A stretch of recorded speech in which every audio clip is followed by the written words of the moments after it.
corrosive, toxic,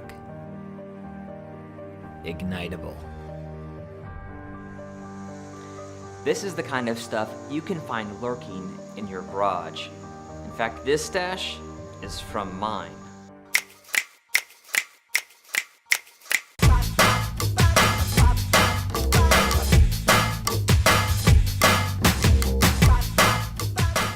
Scary but true. Many of us could find these warnings on labels of items in our garages, basements, and just below where we wash our hands or brush our teeth. We use these chemicals and solvents to help us clean our homes or make them look better, or just keep the bugs away. But often they end up piling up in our garage because we don't know how to get rid of them. The official term for these nasties is household hazardous waste, and that got my attention. To solve this problem, many counties and cities have periodic household hazardous waste drop-offs. At these events, people from the jurisdiction get to bring stuff in to be gathered and disposed of properly. These events can cost up to $60,000 and may happen once or twice a year. But what would happen if you found an old jug of muriatic acid and realized you've just missed your annual drop-off? Do you put it back on the shelf and wait another year? Do you quietly look the other way and slip it in the trash? Do you find a drain and pour it down? Imagine what would happen if everyone did that.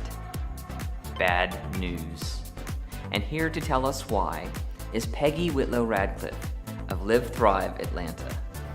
Peggy, what happens if all these nasty toxins are disposed of improperly? They end up in our water system and they come back to us. The water filters that you can buy today that either go on your faucet or in the refrigerator don't take care of all these toxins. We think they do, but they don't. It's important to make sure that those kind of things are going back to events like your organization puts on. They're usually 4-hour events, and in those 4 hours your kids have soccer games or you're out of town that week and you don't have the opportunity to actually come to one of the events to dispose of them properly. That's how they end up in your Herbie-Kirby on the street. But you have a solution to that problem. We want to open a CHaRM center, which is Center for Hard to Recycle Materials. And it will not only be for materials that are hazardous, as well we want to reuse. We want to encourage people to reuse things. So the goal of the CHaRM facility is to be open all the time. Hopefully we can be open 5 to 7 days a week. That way, when you're out, it's a one-stop shop. When you have all the kids' things that you need to get rid of, and you have an old mattress, or you have tires, or chemicals, you can bring them all to one location and will either be properly disposed of or reused. A lot of those materials that are coming in do have a value in the marketplace that you'll be able to sort of resell to organizations that can use them. So there is a way to actually make money from those and support the facility as well as support our local economy, because most of the companies that we want to work with are here in Georgia. Some of the chemicals can be combined to come out with alternative fuels. They're doing studies on those, and the actual companies we work with do that. The paint, the latex paint, can be recycled and reused.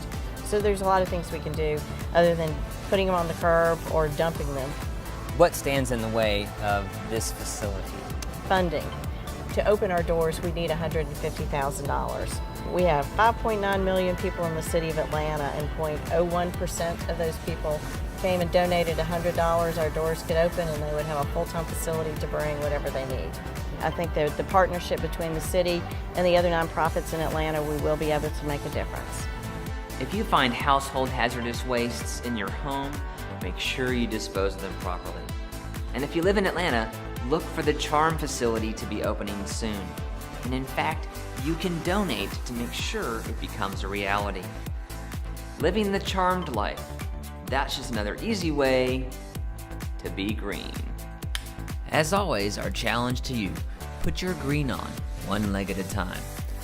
Stay connected by becoming a fan of our Facebook page, and help spread the green by sharing with your friends. greenshorts.com. That's shorts with a Z.